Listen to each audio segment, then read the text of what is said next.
Salam alaikum, j'espère que vous allez tous bien. Alors, on va continuer, Inch'Allah, dans notre analyse de Islam ibn Ahmed. Alors, vu qu'il y a un problème chez Islam ibn Ahmed, chez Chimera, chez Ismail Mounir, chez Moussaoui de TikTok, alors c'est très simple. Je vais essayer, Inch'Allah, subhanahu wa ta'ala, de vous proposer quelque chose. C'est que j'ai fait une compilation de tous les versets qui parlent des éloges du prophète, sallallahu alayhi wa sallam, ou plutôt des éloges du Coran pour les compagnons. Donc j'ai rassemblé ça dans un livret que vous trouvez dans mon Linktree, donc dans ma page Instagram, ou alors voilà. Ou alors vous tapez sur archive.org l'éloge des compagnons dans le Coran majestueux et vous allez tomber sur une vingtaine de pages, une petite publication. Et la dernière page, ça concerne les épouses du prophète. Les deux premières pages, ça parle des agréments. Radiyallahu anhum wa radu an. Allah les agrée, les tout premiers croyants, parmi les immigrés et les auxiliaires, Ansar, et ceux qui les ont suivis dans l'excellence, Allah les agrée. Ok? C'est quoi l'objectif de cela? Je vais vous le dire dans un instant. Donc l'objectif de ce pamphlet, c'est tout simplement de remettre au centre de la place que les compagnons, ils sont extrêmement importants. Ils sont un ensemble qui est honnête, qui est digne, qui est fiable. Okay? Si parmi eux il y a des erreurs, c'est normal. C'est pas le Coran, c'est pas le prophète sallallahu alayhi wa sallam, c'est les compagnons. Okay? C'est des humains. Maintenant, ces humains sont les élèves du prophète sallallahu alayhi wa sallam. Est-ce qu'ils nous ont aussi transmis de la science et de l'islam et de la pratique? Est-ce qu'ils nous ont expliqué des choses? Oui, bien sûr. Alhamdulillah. Très bien. Donc on va continuer, on va se concentrer maintenant sur un autre argument de Islam ibn Ahmed qui concerne le jeûne du samedi. Bismillah. Bon islam ou pas? Est-ce qu'on peut jeûner samedi? Non, ils ont tous dit haram. Il y a le Ils ont tous dit haram. Comment ils ont tous dit haram? On va regarder ensemble. Bismillah, tawakkalna Allah, la hawla wa la quwwata illa billah. Alors, on va remonter ici. Alors, le jeûne du samedi. Ils ont tous dit haram. Alors, on va regarder déjà dans un point de vue juridique. Alors, on va regarder ici. Alors, ça, c'est quoi comme livre, celui-là? Le Mawsu'a al-Fiqhiyya. Donc, qu'est-ce qu'il dit? إفراد يوم السبت بالصوم تطوعا من غير أن يكون عادة ولا مقرونا بيوم قبله أو بعده واختلف فيه أهل العلم على أقوال. Donc, les savants, ils ont deux avis sur la question. يكره إفراد يوم السبت بالصوم. Donc, le premier avis, donc, il dit que c'est quelque chose de détestable de jeûner le samedi seul. وهذا باتفاق المذاهب الفقهية الأربعة. Et on retrouve ça dans les quatre écoles. Là, on n'a pas parlé d'interdiction. On a parlé de déconseillé. Il y a nuance, c'est pas la même chose. Et ensuite, en se basant sur le hadith du prophète sallallahu alayhi wa sallam, لا تصوموا يوم السبت. Et d'ailleurs, on va regarder après la chaîne de transmission de ce hadith, qui vient de Abdullah ibn Busr, رضي الله عنه, قال رسول الله صلى الله عليه وسلم لا تصوموا يوم السبت, ne jeûnez pas le jour du samedi, إلا فيما افترض عليكم, sauf sur ce qui vous a été rendu obligatoire, comme le ramadan ou autre. فإن لم يجد أحدكم إلا عود عنب أو لحاء شجرة فليمصه. Si quelqu'un il trouve que un bâton de raisin ou une branche d'un arbre, alors qu'il le met dans sa bouche. Très bien. Maintenant, on a le deuxième hadith qui dit يجوز صوم يوم السبت مطلقا. On a le deuxième avis qui dit qu'il est autorisé de jeûner. Là, on parle d'un point de vue juridique, dans le fiqh. Donc lui, il dit non, c'est haram chez tout le monde. Donc c'est un peu... C'est violent. Très bien. Donc là, il dit que c'est autorisé complètement. Le deuxième avis dit cela. Et dans leur avis, donc ils ont plusieurs... Leurs avis, il est basé sur plusieurs choses. Dont un qui dit que... On retrouve ça chez l'école Maliki d'ailleurs. Qui dit que vu que le prophète sallallahu alayhi wa sallam nous autorise le jeûne de Daoud, c'est-à-dire de jeûner un jour et de délaisser un jour, il n'y a pas de problème avec ça. On va voir un autre... Bismillah. On va voir d'autres éléments qui concernent toujours celui-là. Alors on va regarder ici... Regardez ici. Ça, c'est une personne qui pose une question dans une banque de fatwa. Que je vous montre ici. Kitab Fatawa al-Shabaka al-Islamiyya. Il pose la question, il dit كلنا يعلم أن صيام يوم السبت وحده دون غيره من أيام محرم. Il dit tous on sait que le jeûne du samedi seul, il est interdit, il est haram. Regardez ce qu'il lui répond le shir juste en dessous, il dit فالصحيح أن صوم يوم السبت وحده مكروه لا محرم. Il dit le vrai, c'est que le siyam du samedi, il est makruh, il est déconseillé, il n'est pas interdit. Donc le fait que lui il dit non, tout le monde a dit que c'était haram, ben c'est faux. C'est faux, subhanallah, c'est faux. Après, on va voir, on va continuer pour voir les hadiths qu'il évoque. Bismillah, on revient à la vidéo. Et c'est vrai, quand on a demandé à Ka'b al-Ahbar, il nous a dit c'est haram. Et c'est lui qui a dit le premier que c'était pas. Vous avez entendu ici? C'est lui le premier qui a dit. Le premier. Est-ce qu'il y en a d'autres qui l'ont dit? Oui, on va voir. Et lui-même, il le sait. Hein. C'est pour ça qu'il dit le premier. Donc ici, regardez, on va voir. Et cette fois-ci, je suis parti prendre une application qui me donne même la chaîne de transmission. Comme ça, je suis sûr d'avoir la totalité. Alors, bismillah, on va regarder ici. Ici, regardez, c'est le même hadith que je vous ai dit tout à l'heure. Ne jeûnez pas le samedi, sauf s'il y a une obligation, comme par exemple, entre parenthèses, le ramadan. On va voir, il y a qui ici dans la chaîne de transmission. Regarde, dans la chaîne de transmission, il n'y a pas Ka'b al-Ahbar. Parce qu'il parle de Ka'b al-Ahbar à chaque fois. Si, il n'y a pas. Il y a Ubayd, Soufiane. Alors, soit, ça veut dire qu'il y a un autre hadith. Et là, il y a un problème chez lui, c'est que lui, il n'est pas précis, ça son problème. Parce qu'il évoque des choses comme ça, mais il n'est pas assez précis, il ne va pas te dire dans quel livre, etc. Pareil pour le hadith, donc il y a un spécialiste qui l'analyse beaucoup, Islam ibn Ahmed, il me dit, Islam ibn Ahmed, il est connu que lui, il évoque les choses comme ça, de cette manière-là, mais il n'évoque pas le détail, il n'est pas précis. Donc s'il n'est pas précis, c'est de sa faute, tout simplement. Mais là, ce qu'on fait, comme la première fois, on prouve qu'il y a d'autres hadiths. Donc qu'est-ce qu'il est en train de supposer ici? Il suppose que tous les compagnons sont des menteurs? Parce que là, par exemple, là, ça vient de qui? Abdullah ibn Busrin an ukhtihi. Ok? On va voir ici. Donc lui, il voit entre les textes d'autres choses. On voit ici un autre, par exemple. Regardez, c'est qui l'a évoqué ici. Donc là, c'est Abu Huraira radiallahu anhu. Donc c'est un hadith où Abu Huraira, il dit le contraire. Il dit autre chose. Il dit, d'ailleurs, ça fait partie des preuves de ceux qui disent qu'on peut jeûner le samedi. Il dit que personne ne jeûne le jour du vendredi, sauf s'il jeûne un jour avec lui ou après lui. Donc, que ce soit d'une manière juridique, fiqhiyya, ou de l'ordre du hadith, on le comprend pas, on ne sait pas ce qu'il raconte. C'est pas clair ce qu'il dit. C'est pas clair ce qu'il dit. Alors je regardais juste les autres éléments que j'avais mis de côté. Après là, ça c'est autre chose. Alors on disait, le grand problème ici qu'on essaie de mettre en évidence, c'est le mauvais soupçon, la mauvaise opinion concernant Ka'b al-Ahbar. Qui était Ka'b al-Ahbar? Ka'b al-Ahbar, c'était un tabi'i, c'est une personne qui était juive, qui a mis du temps à entrer dans l'islam. Pourquoi? Parce qu'il était dans la recherche, il est rentré dans l'islam. Les compagnons l'ont accepté. Omar al-Khattab, il faisait en sorte toujours qu'il soit avec lui. Ceux qui ont pris le hadith de lui, on trouve Ibn Omar, on trouve Ibn Abbas, on trouve plein de compagnons extraordinaires. Il a passé sa vie au service de l'islam, à même mettre sa vie en péril pour être au service de l'islam, dans les ghazawat, etc., dans les expéditions, etc. Donc chez les compagnons, ils l'ont tous vu comme étant quelqu'un d'extraordinaire.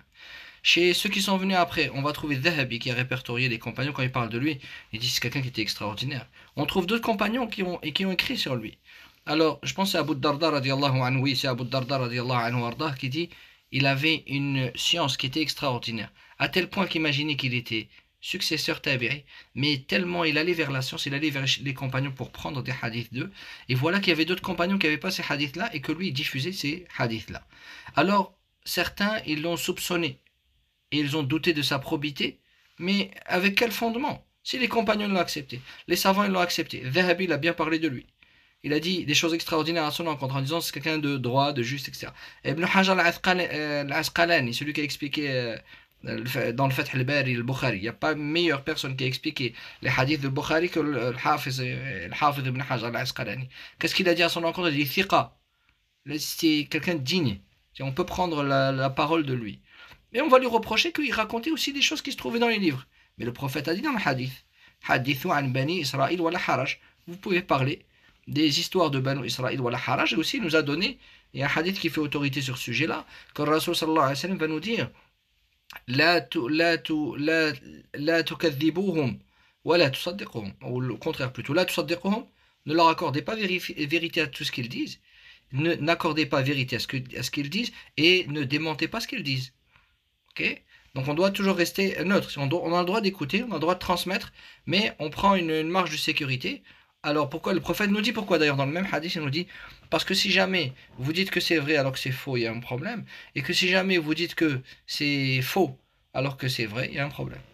Donc dans les deux sens, on doit toujours garder une marge de sécurité. Mais on a le droit, le prophète nous a donné l'autorisation de raconter les histoires de hadith ou an bani Israël ou la har. Il n'y a pas de problème. D'ailleurs, le hadith, c'est pas Abu Huraira qui l'a rapporté. Hein, pour pas quelqu'un dise oui, mais peut-être que. Non, c'est pas Abu Huraira, c'est Abdullah ibn Amr ibn al-As. Très bien. Donc, Ka'b al-Ahbar, rahmatullah alayhi, certains disent radiallahu anhu, parce qu'il a vécu avec les compagnons, etc. Mais rahmatullah alayhi, c'était min kibar et tabi'in, parmi les grands tabi'in. Et on essaye de jeter les doutes sur lui, parce que il y a eu quelque chose, il y a eu une chose qu'on va voir, on peut même la voir maintenant, c'est pas un souci, Inch'Allah. On va mettre une petite pause. Alors la chose que je voulais vous montrer, c'est le flou juridique dans lequel s'insèrent certains pour créer des problèmes.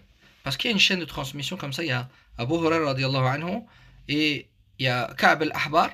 Il y a des hadiths où Abu Hurairah radiallahu anhu, il a pris des hadiths de Ka'b al-Ahbar. Bien que Ka'b al-Ahbar, il n'est pas compagnon. Mais comme je vous ai dit, il a fait l'effort. Moi, c'est très simple. Moi, je ne perds pas mon temps avec ça. Quelqu'un qui a été validé par Omar al-Khattab radiallahu anhu, j'ai rien à dire. Quelqu'un qui a été validé par l'ensemble des compagnons, j'ai rien à dire. Les savants, ils l'ont validé, j'ai rien à dire. J'ai pas mon mot à dire. Là, c'est fini. Parce que, et d'ailleurs, c'est pour ça que j'ai fait le livret de 20 pages où je parle de la probité des compagnons, le don alayhim. Subhanallah, c'est pas que de la foi, c'est aussi de l'intelligence. Vous pensez que quelqu'un, un inconnu, il va venir, il va leur dire, comme il dit dans sa vidéo, il dit que, et il vient, et voilà que les rabbins, il leur parlait des choses, de l'iman, de la foi, etc. Vous pensez qu'on peut jouer avec la foi des compagnons? Ils ont eu le meilleur des maîtres, Muhammad sallallahu alayhi wa sallam. Vous pensez qu'on peut se jouer d'eux? On ne peut pas se jouer d'eux. On peut pas se jouer d'eux, subhanallah. Alors, juste avant de vous donner le flou juridique, laissez-moi juste vous parler d'Abu Hurairah radiallahu anhu un instant. Pourquoi? Parce que c'est comme si on essaie de nous pousser dans un dilemme. Mais c'est un faux dilemme. On nous dit le problème, c'est soit Abu Hurairah, ou soit radiallahu anhu, ou soit c'est Ka'b al-Ahbar. D'ailleurs, ceux qui attaquent le plus Ka'b al-Ahbar, c'est la sphère Shia. Okay? Donc, c'est pour ça que je suis en train de me dire, mais dans quelle case on va le placer? Dans les anti-sunna seulement, qui se dirigent vers les Mu'tazila, ou plutôt vers Tashayyu', subhanallah. Et vers quoi il veut nous emmener? Vers quoi il veut emmener nos jeunes? Pourquoi il place ses doutes? Et pourquoi il nous dit pas, pourquoi il commence pas par la fin et finit le film par la fin, et ça sera plus rapide? Alors voilà ce que dit le Bukhari. Il dit, il a rapporté, ou plutôt, ils ont pris le hadith de Abu Hurairah radiallahu anhu, plus de 800, parmi les compagnons et les tabi'in, et ceux qui sont venus après eux. Et parmi les compagnons, Ibn Abbas, Ibn Omar, Jabir, Anas, et d'autres. واستعمله عمر على البحرين. Omar radiallahu anhu, il l'a utilisé comme étant gouverneur de Bahreïn. Et ensuite, il l'a fait descendre. Sachant qu'Omar al-Khattab radiallahu anhu, on le connaît tous, comment il réagit avec ses gouverneurs. Compagnon ou pas compagnon, il fait confiance à personne. C'est-à-dire qu'il y a des enquêtes qui sont minutieuses, etc. Quand il a voulu le remettre, alors là, voilà que Abu Hurairah radiallahu anhu arda, il a refusé. C'est lui qui a refusé. Il faut bien le comprendre. Et ainsi, il a vécu à Médine et il est décédé là-bas. Sachant que Omar al-Khattab anhu est décédé 33 ans avant la mort de Abu Hurairah radiallahu anhu. Pendant ces 33 ans, il a continué à diffuser. Alors certains ils essayent de dire oui mais il y a eu un problème entre Abu Hurairah et Omar al-Khattab radiallahu anhu. C'était sur sa méthodologie.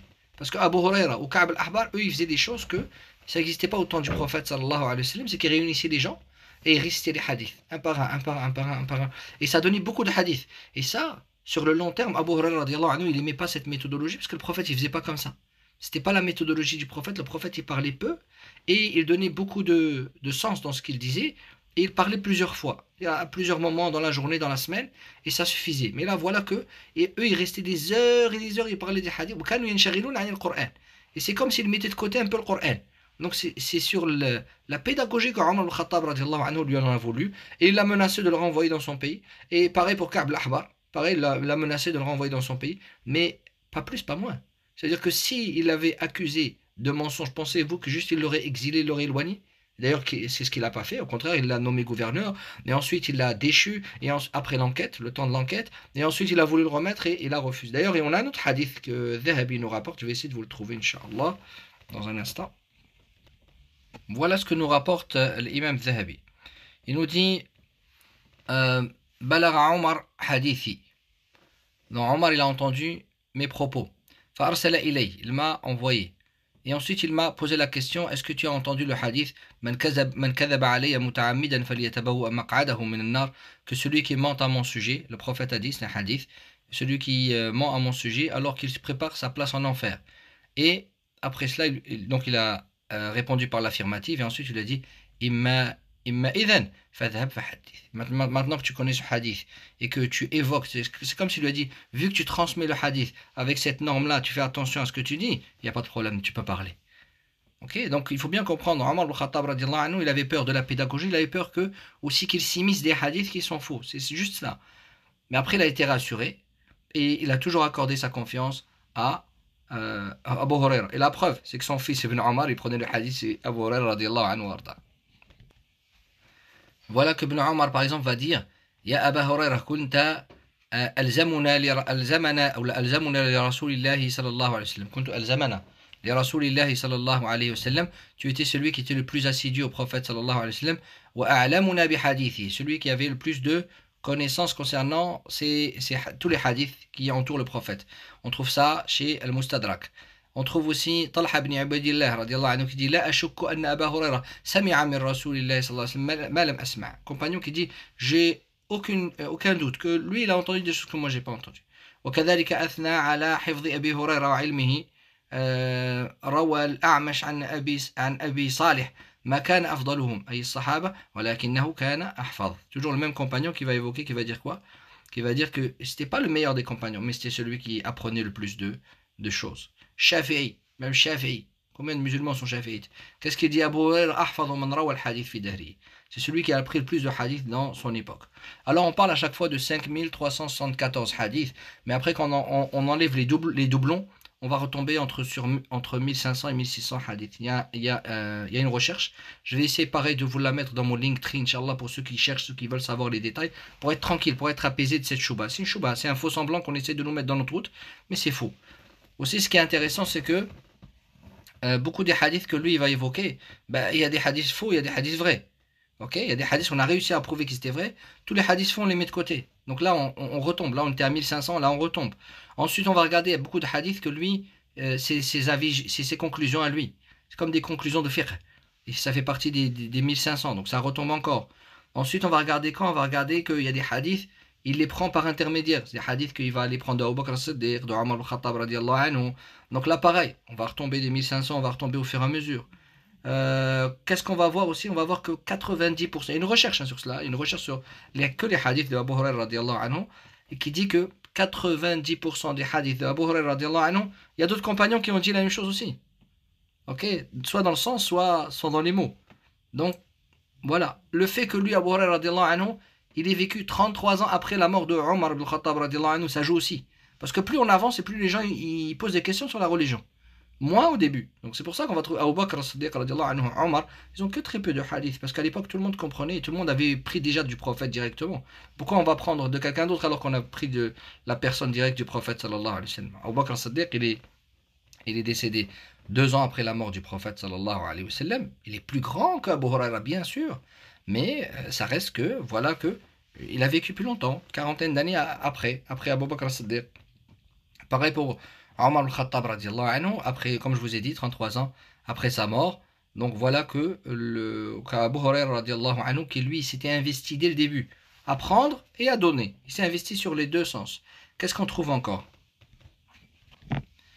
Parmi les hadiths que Abu Hurairah radiallahu anhu a rapportés, il y a aussi des hadiths que, par exemple, il va dire, voilà le prophète, il ressemblait à ça, il aimait manger ça, il marchait de cette manière, comme on trouve beaucoup dans les hadiths du Tirmidhi. Donc, on parle de 1500 hadiths, mais après, on retombe, finalement, on tombe à 110 hadiths.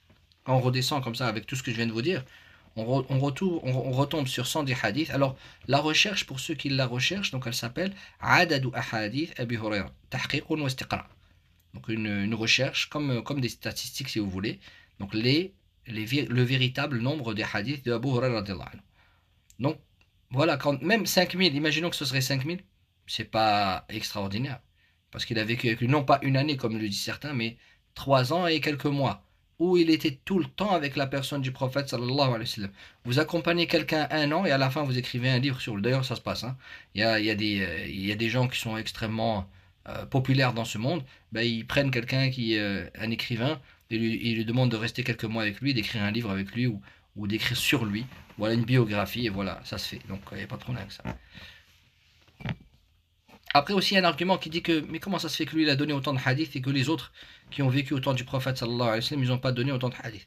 Avec le même calcul, on voit que Anas ibn Malik, il a donné 546. Alors, on est retombé avec Abu Hurairah radiallahu anhu sur 110 hadiths. Hein.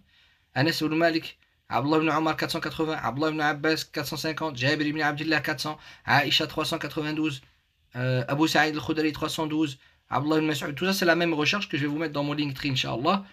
Radiallahu anhum ajma'in, qu'Allah subhanahu wa ta'ala les agrée tous. Ali ibn Abi Talib 127. Pareil, on va dire que Omar al-Khattab, il avait un problème il tendait du côté des Omeyyades, et donc il avait un problème avec Ali ibn Abi Talib, etc. On va trouver parmi les hadiths, alors je ne l'ai pas ici, mais je sais qu'il y a un hadith, voilà, il va dire le hadith qui est authentique. Donc c'est quoi le hadith? Man ahabbahuma faqad ahabbani. Celui qui aura aimé ces deux-là, alors il m'aura aimé. Wa man abghadahuma faqad abghadani. Celui qui les aura détestés, les tous deux, on parle de qui? Hassan et Hussein, les petits-fils du prophète sallallahu alayhi wa sallam. Donc il ne tend vers aucun parti politique. Pareil quand ils disent, il y a une chose qu'ils disent souvent, ils disent qu'Abu Hurairah radiallahu anhu, il mangeait chez comment il s'appelle? Chez le calife des Omeyyades, Muawiyah ibn Abi Sufyan radiallahu anhu, et le soir, il allait prier avec Ali ibn Abi Talib, et les gens ils disaient, toi t'es quelqu'un, t'as pas de dignité, t'es avec tout le monde, tu suis que la nourriture en fait, parce qu'on lui colle souvent cette chose-là, mais c'est pas possible, parce que le premier était à Damas, l'autre était en Irak. Pour traverser ces deux destinations-là, pour arriver d'une destination à l'autre, il en faut des jours, donc c'est pas possible, c'est des choses qui sont aberrantes de penser comme ça. Il a toujours été, il n'est pas rentré dans ces choses-là. Voilà. Alors pour répondre, moi, à tout ça, j'essaye franchement de lire de manière sérieuse les recherches, les gens qui ont répondu à cela de manière très détaillée. Et quand je vois ce que dit Islam ibn Ahmed, il devrait écrire un livre, tout simplement, et de manière professionnelle, pour essayer d'établir son avis, pour que ce soit clair, et pour que tuqam alayhi al-hujja, pour qu'on puisse ensuite lui répondre de la meilleure des manières, Inch'Allah subhanahu wa ta'ala, parce que c'est très brouillon. C'est des brides d'arguments qui ne sont pas clairs. Pareil, on entend souvent que Omar al-Khattab radiallahu anhu courait après lui pour le frapper. Bon, ça, il n'y a pas de texte sur cela. Lui, il évoque que Omar al-Khattab le menaçait. Okay, il a évoqué cela. Comme je vous ai dit, c'était par rapport à le menacer d'expulsion. Il y a ça qui est évoqué. Après, qu'est-ce qui est évoqué encore? Il est évoqué que lui, il dit qu'il y a des hadiths que lui, il n'a pas évoqués. Okay? Il dit cela. Oh, en aucun cas, c'est les hadiths qui concernent la jurisprudence, la religion pure et dure. C'est l'akhbar, c'est les informations. Par peur que certains vont utiliser ces informations-là et vont faire du mal aux musulmans. Okay? Parce qu'il y a des hadiths qui parlent de l'avenir et que certains ils vont les prendre, ils vont les manipuler d'une mauvaise manière. C'est des prophéties du prophète sallallahu alayhi wa sallam. C'est ça qu'il a mis de côté. C'est ça qu'il a mis beaucoup. Sa science était extraordinaire et c'est ça qu'il a mis de côté. Donc, est-ce que Abu Hurairah radiallahu anhu était un menteur? Non. Est-ce qu'il était quelqu'un d'indigne? Non. Est-ce qu'il était quelqu'un qui qui était manipulable par la politique ou autre? Non. Est-ce que c'était quelqu'un qui n'était pas précis, qui n'était pas professionnel, qui ne faisait pas attention à ce qu'il disait? Non. Tout ça est validé par tout ce qu'on vient de dire là maintenant. Maintenant, ensuite, on arrive, bon tant pis, on va rester longtemps. Donc maintenant, on va arriver à Ka'b al-Ahbar. Ka'b al-Ahbar, on a déjà parlé de lui. C'était quelqu'un de juif. On a vu la validation de Omar al-Khattab et d'autres compagnons, parce que lui, il a pris des hadiths, comme Suhaib al-Rumi et d'autres. Et ensuite, il y a d'autres compagnons comme Ibn Abbas, comme Ibn Omar, qui ont pris du hadith de lui et d'autres. Donc, ce qui prouve que c'est quelqu'un de sérieux. Et ensuite, on a la validation des savants comme Shafi'i, comme plutôt, on avait parlé tout à l'heure de l'Hafid ibn Hajar, on avait parlé de Dhahabi. Okay? Nous, les sunnites, c'est nos savants. On se base sur le Coran, sur la Sunna, les compagnons, qu'est-ce qu'ils disent? Les savants, que c'est un tout en fait, c'est un tout. Et c'est ça qui fait que la crème de la crème qui est le Coran est protégée par la Sunna est protégée par les savants, et ainsi de suite, ce qui fait un environnement, alhamdoulilah, qui va dans une seule direction vers l'adoration d'Allah subhanahu wa ta'ala, l'unique. Donc, il est où maintenant, pour finir cette vidéo, il est où ce flou juridique qui se trouve où? Où il y a un problème? Il y a un problème effectivement. Il y a un flou juridique. On a dit, est-ce que Ka'b al-Ahbar il fait zéro faute? Non. Est-ce que Abu Huraira radiallahu anhu est protégé comme le prophète sallallahu alayhi wa sallam? Non, ce sont des humains. Alors, soit le problème, le faux dilemme dans lequel on veut nous mettre, c'est de nous dire soit c'est l'un, soit c'est l'autre. En vrai, c'est ni l'un ni l'autre. La réponse, écoutez, elle nous vient d'ici. Parce qu'il faut savoir que ce qui est évoqué là, les savants, ils ont mis le doigt sur ces hadiths-là. Il y a des hadiths de Ka'b al-Ahbar que les savants ne sont pas d'accord. Ils ont pointé le doigt dessus, comme ça ils ont dit celui-là. Mais en aucun cas ils ont dit Ka'b al-Ahbar c'était un menteur, ou alors il est revenu à son ancienne religion, ou alors il est un hypocrite, au début il est devenu musulman. Quand tu vois Siyar A'lam Nubala, les compagnons, ils te disent Hasuna Islamu. Il faisait partie des meilleurs musulmans, musulmans excellents. Et après on va nous dire cela. Donc qu'est-ce qu'ils ont dit les savants? Comme le Bukhari par exemple, il a pris d'ailleurs un hadith de Ka'b al-Ahbar, mais les autres hadiths, il a pointé, il a dit non, il y a un problème par rapport à ça. Il y a même un hadith de Abu Huraira, il a pointé dessus. Alors celui qui a pris le plus de hadiths d'Abu Huraira, c'est bien le Bukhari, ok? Et il a pointé sur certains hadiths en disant non, ici il y a quelque chose qui ne va pas. Ok, maintenant qu'est-ce qui ne va pas? Donc il y a un hadith qui parle que Allah subhanahu wa ta'ala a créé la terre et il évoque même le samedi. Quelque chose dans ce sens-là, ok? Qui évoque cela. Et alors que nous, ça contredit même les versets coraniques. Donc il y a un problème avec ça. Et voilà que on va avoir la réponse des savants. Qu'est-ce qu'ils vont nous dire? Regardez ce qu'ils vont dire. Et ça vient de A'lam Nubala al-Dhahabi. Le va expliquer le flou juridique. Il va dire ربما يكون بعض السامعين قد خلط بين ما يروى من أبي هريرة عن النبي صلى الله عليه وسلم وما يرويه من قصص عن كعب. من القصص عن كعب. Il dit en fait le flou c'est quoi? C'est que ceux qui ont pris le hadith de Abu Huraira, c'est eux qui ont inversé. Et on va le voir après parce qu'il va nous ramener justement un témoignage qui va dans ce sens-là. C'est eux qui, ça leur est déjà arrivé de prendre. Et il faut savoir que Ka'b al-Ahbar, lui, il parlait pas de jurisprudence, de fiqh, ces choses-là. Lui, il parlait plus de quoi? De ce qui va arriver. Ou alors il parlait des histoires des prophètes. C'est des choses que les musulmans, ils avaient dans le Coran, mais eux, ils voulaient avoir aussi un autre, pas un autre avis, mais plutôt une autre lecture. Pour comparer cela et pour enrichir cela. C'était juste ça l'objectif, ok? On a vu l'autorisation du prophète sallallahu alayhi wa sallam qui va dans ce sens-là. Donc il n'y a pas de problème avec cela.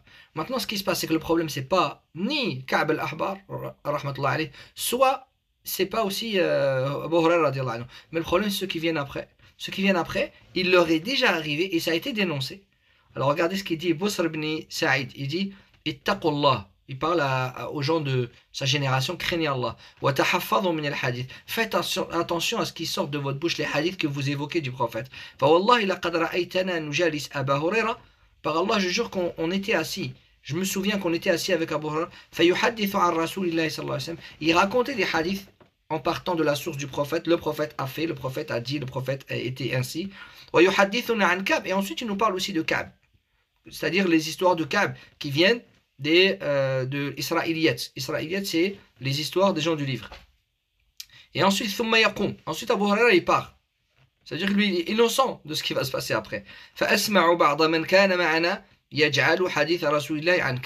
Et voilà que je voyais que certains qui étaient assis avec nous, et il leur arrivait d'inverser. Et de dire ça vient de Rasoul, comme s'ils faisaient un peu une discussion entre eux, pour revoir un peu ce qu'ils allaient écrire. Alors voilà que certains, ils mélangeaient.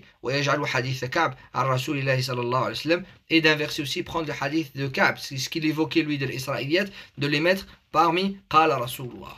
Donc est-ce que ça veut dire en partant de ce postulat, que ça veut dire que tous les hadiths d'Abu Huraira ils sont à jeter à la poubelle, et que Ka'b al-Ahbar il est mauvais, et que Abu Huraira il est mauvais, et que les compagnons ils sont mauvais, et le titre de sa vidéo c'est quoi? C'est certaines adorations qui viennent des juifs, quelque chose comme ça, des hadiths cités par des rabbins. Et lui, cette conclusion, il essaie de l'appliquer sur tout.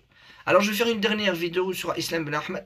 J'ai pas le temps à perdre, moi je suis dans l'éducation d'habitude. Là juste, je me suis lancé dans une campagne limitée pour dénoncer Ismaïl Mounir, Timera, Islam ibn Ahmed, Moussaoui, il est venu dans mon chemin aussi. Les quatre. Rien de plus, rien de moins. Comme ça j'arrive devant Allah subhanahu wa ta'ala. Abra'u dhimmati, devant Allah Azza wa Jal, j'aurais pas à me prononcer pourquoi j'ai rien dit. Moi j'aurais fait ma part, Inch'Allah. Alors pourquoi je le fais aussi? C'est parce que j'ai des jeunes à moi qui viennent et qui me posent des questions et qui me mettent ces vidéos là, qui me disent voilà, Cheikh on comprend pas, cette vidéo là pourquoi il dit ça, est-ce que tu pourrais nous expliquer? Alors ça demande beaucoup de recherche aussi, parce qu'il faut voir essayer de comprendre un peu les prémices, et ensuite les conclusions auxquelles il est arrivé, comprendre un peu sa mentalité. Encore moi là, je le fais rapidement, parce que j'ai pas le temps du tout. Je prends mon temps pour essayer de répondre à ces irrégularités, ces inepties extraordinaires. Dire que des hadiths viennent des rabbins. À la fin de la vidéo, vous savez même, il dit quoi? Il dit, je sais même plus à la fin, est-ce qu'on est musulman ou juif, je vous laisse écouter. Le jeûne samedi, c'est possible en islam ou pas? Est-ce qu'on peut jeûner samedi? Non, ils ont dit... Alors ça, on a vu cet argument-là. On tous dit haram. Il y a le hadith. Et c'est vrai, quand on a demandé à Kabar Habar, il nous a dit c'est haram. Et c'est lui qui a dit le premier que c'était pas autorisé. Il y a encore et encore d'autres exemples. Mais je voulais juste vous expliquer. Cette perception de l'islam, on l'a hérité de chez les juifs. C'est pour ça, à chaque fois, je dis, je ne sais même pas si on est musulman ou on est juif aujourd'hui. Astaghfirullah. Alors, je suis parti chercher la vidéo complète. Parce que j'ai bien compris une chose, c'est que la vidéo-là n'était pas en sa faveur. Et que c'était très dénaturé, c'est coupé, etc. Alors, je suis parti voir la vidéo complète. Bon, c'était encore pire. C'était encore pire. Je trouvais, par exemple, il disait le hadith la khuluf fami sa'im. Atiyabu indallahi min rih misk. Le hadith qui dit que, vous savez, l'odeur qui émane du jeûneur, elle est plus bonne auprès d'Allah subhanahu wa ta'ala que l'odeur du parfum, du misk. Voilà que il a dit, bah ça aussi, ça vient des juifs. Pourquoi? Parce que Ka'b al-Ahbar l'aurait dit aussi. Et le fait que Ka'b al-Ahbar l'aurait dit, c'est bon, c'est fini. Ma conclusion, elle est bonne. C'est ce qu'il dit. Alors qu'on trouve que Aïcha radiallahu anha, elle a rapporté ce hadith. Comment on fait? Aïcha aussi a fait partie de stratagème, elle aussi elle est mauvaise. Donc c'est pour ça que je vous dis, est-ce qu'on est dans la sphère Shia? On est en train de glisser petit à petit vers la sphère Shia avec ce monsieur. Et Moussaoui, il n'est pas au courant. Et je sais pas, mais je sais même pas. Moi, donc je referai une dernière vidéo sur cette histoire, la khuluf fami sa'im. Ça sera plus courte, peut-être 5-10 minutes, Inch'Allah. Et donc j'ai parlé dans cette vidéo de Ka'b al-Ahbar, j'ai parlé de Abu Hurairah radiallahu anhu, et j'ai évoqué que c'est des gens dignes. Et ensuite j'ai évoqué qu'effectivement il y a un flou juridique, mais il est minime, il est vraiment quelque chose de très marginal, et on veut en faire une généralité, alors que le Coran a fait des éloges vis-à-vis des compagnons plus d'une centaine de fois, et vous pouvez, encore une fois, je vous invite à regarder le pamphlet donc, qui se trouve dans mon Linktree.